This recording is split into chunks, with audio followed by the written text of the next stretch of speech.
శ్రీకాకుళం జిల్లాలో భారీ వర్షాలకు సుమారు 10,000 ఎకరాల్లో వరి పంట నీట మునిగింది. పంట చేతికొచ్చే సమయంలో తుఫాను ముంచెత్తడంతో రైతులు ఆవేదన వ్యక్తం చేస్తున్నారు. శ్రీకాకుళం జిల్లాలో తాజా పరిస్థితిపైన మరింత సమాచారాన్ని మా ప్రతినిధి షణ్ముఖ అందిస్తారు. గత 4 రోజుల నుంచి శ్రీకాకుళం జిల్లా వ్యాప్తంగా కురుస్తున్నటువంటి వర్షాలతో జిల్లా ప్రజలందరూ అతలాకుతలం అవుతున్నటువంటి పరిస్థితి. మెయిన్గా చూసుకున్నట్టయితే వరి రైతులు ఎవరైతే ఉన్నారో వాళ్ళకైతే మాత్రం నిజంగా ఈ వర్షం అనేది కన్నీటినే మిగిల్చిందని చెప్పేసి కూడా చెప్పొచ్చు. ప్రస్తుతం మనం ఈ వరి పంట ఏదైతే ఉందో ఈ వరి పంటలోనే ఉన్నాం. సుమారుగా ఇక్కడ నడుము కంటే పైకి వచ్చినటువంటి వరకు ఇక్కడ ఉంది. ఇంకా నేను గట్టుకు దగ్గరే ఉన్నాను. ఇంకా ముందుకెళ్తే ఇంకా లోతుగా ఉండేటటువంటి అవకాశం కూడా ఉంది.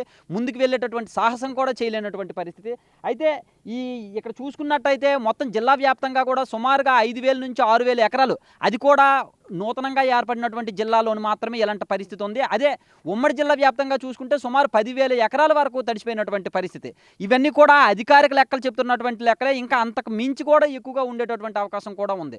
అయితే ఇప్పుడు మనం చూసుకుంటే వరి పొలంలో ఉన్నాము. పొందూరు మండలంలో ఉన్నటువంటి రెల్లిగడ్డను ఆనుకుని ఉన్నటువంటి పొలంలో ఉన్నాము. ఈ చుట్టుపక్కల రెల్లిగడ్డ ఉప్పొంగడం వలన పూర్తిగా ఈ పొలాలన్నీ కూడా పూర్తిగా నీట మునిగినటువంటి పరిస్థితి. అయితే దీని కారణంగా ఇక్కడ మనం చూడొచ్చు ఈ వరి దుబ్బులు తీసి చూసేటటువంటి ప్రయత్నం చేద్దాం. ఇవేవైతే ఉన్నాయో పూర్తిగా కూడా వీటిని ఒకసారి కెమెరామెన్ నాగరాజు గారు జూమ్ చేసి చూపిస్తారు. ఇవి చూస్తే మొత్తం తడిచిపోయినటువంటి పరిస్థితి. ఇది ఇంకా పంట అనేది ఇంకా చేతికొచ్చేటటువంటి అవకాశం కూడా లేదు. పూర్తిగా నానిపోయింది. అసలు అస్తవ్యస్తంగా మారినటువంటి పరిస్థితి. అయితే ఇక్కడ మనతో రైతు ఉన్నారు. ఆయన్ని అడిగి తెలుసుకునేటటువంటి ప్రయత్నం చేద్దాం. ఎలాంటి ఇబ్బందులు ఉన్నాయి అని చెప్పేసి అడిగి తెలుసుకునేటటువంటి ప్రయత్నం చేద్దాం. పెద్దయినా చెప్పండి, ఇప్పుడు ఇది మీరు పండించిన పంటేనా లేకపోతే మీ సొంత పొలమా, కౌలుకు తీసుకున్నారా? అసలు దీనివలన మీరు ఏ విధంగా ఫీల్ అవుతున్నారు? ఇటువైపు రండి.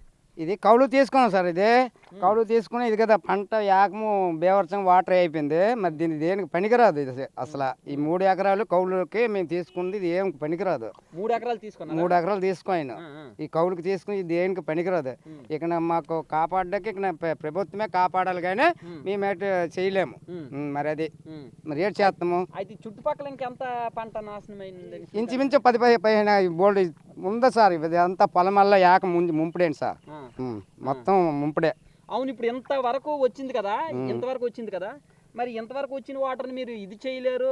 మరి ఇక్కడ దిగి ఏం చేస్తారు? మీరు దిగి ఏం చేస్తాం? ఇక్కడ అలాగే మనం చూసుకోవడం తప్పించి కానీ దీనికి ఏం మనం చేయలేము సార్. ఇది ఎండ ఎక్కితే వాటర్ తగ్గితే పనికి కొయ్యాలి కానీ దేనికి పనికిరాదు అసలు. ఇదే దిగి ప్రయోజనం అంతే. మరి ఏడు చేస్తాం. అలాగే మా బాధకి వాళ్ళకి చూస్తాము. మరి అలాగే ఇచ్చేస్తాను. మరి అది రైతు ఆవేదన అయితే మాత్రం చూస్తున్నారు కదా. ఇక్కడ దిగి కూడా చేసేది ఏమీ లేదు. ఆవేదన కోసం బాధతో చేసేదే తప్ప చేసేది కూడా ఏమీ లేదు అని చెప్పేసి కూడా రైతులు చెప్తున్నటువంటి పరిస్థితి. ఇంకా మనం చూసుకుంటే ఇక్కడ ఈ పొలాన్ని ఆనుకునే రెల్లిగడ్డ అనేది ఉంది. ఈ రెల్లిగడ్డ అనేది పూర్తిగా ఉప్పొంగడం కారణంగా ఇది మొత్తం చుట్టుపక్కల పొలాలన్నీ కూడా నీట మునిగినటువంటి పరిస్థితి. ఇంకా రైతులు ఎవరు కూడా దిగొద్దని కూడా చెప్పారు.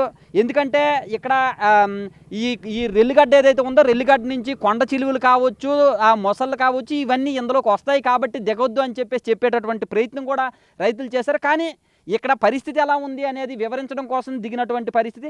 అసలు ఎందుకంటే ఈ విషయం కూడా ఎందుకు చెప్తున్నామంటే ఈ మొసళ్ళు కావచ్చు, లేదంటే కొండ చిలువలు కావచ్చు, ఇవన్నీ రావడం వలన ఇప్పుడు రైతులు కూడా ఇక్కడ దిగి మా పంట ఎలా ఉంది అని చూసుకునేటటువంటి ప్రయత్నం కూడా చేయలేనటువంటి పరిస్థితి ఇక్కడ నెలకొంది. దీంతో ఓవరాల్గా చూసుకున్నట్టయితే ఈ పంట అనేది మళ్ళీ వరుణుడు కరుణించి ఈ వాటర్ అనేది తగ్గి ఎండెక్కి వాటర్ తగ్గిన తర్వాత ఏమైనా పంట చేతికొస్తే రావచ్చు, లేకపోతే పూర్తిగా నాశనమైనటువంటి పరిస్థితి. ఇక్కడ మన రైతు కౌలు రైతు ఎవరైతే ఉన్నారో ఆయన కూడా చెప్తున్నారు, 3 ఎకరాల పంటను 3 ఎకరాల పొలాన్ని నేను తీసుకున్నాను కానీ ఎలాంటి ప్రయోజనం లేకుండా పోయింది. అక్కడ ఆ సొంత రైతుకే నేను డబ్బులు ఇస్తానా, లేదంటే నేనే ఇక్కడ కూలీలో పెట్టుకుంటానా, లేకపోతే ఈ పంట నష్టాన్ని ఏ విధంగా భరించాలి ఏంటి అనేది తెలియడం లేదు. అధికారులు కావచ్చు, ప్రభుత్వం కావచ్చు, ఏదో ఒక రకంగా సాయం చేస్తే తప్ప ఇంకా కోలుకునేటటువంటి పరిస్థితి కూడా లేదని కూడా ఇక్కడ మనతో ఉన్నటువంటి రైతు చెప్తున్నారు. అయితే జిల్లా వ్యాప్తంగా కూడా సుమారుగా ఉమ్మడి జిల్లా వ్యాప్తంగా కూడా సుమారుగా 10,000 ఎకరాలు నీట మునిగినటువంటి పరిస్థితి. మెయిన్గా ఎక్కువగా ఈదురుగాలు కానీ ఇవన్నీ లేకపోవడం వలన మిగతా పంటలకు ఎక్కువగా నష్టం లేకపోయినప్పటికీ కూడా ఎక్కువగా వర్షం 4 రోజులుగా ఎడతెరపు లేకుండా కురుస్తున్న కారణంగా వాటర్ ఫ్లో ఎక్కువగా ఉండడం వలన పంట మొత్తం తడిసిపోయినటువంటి పరిస్థితి.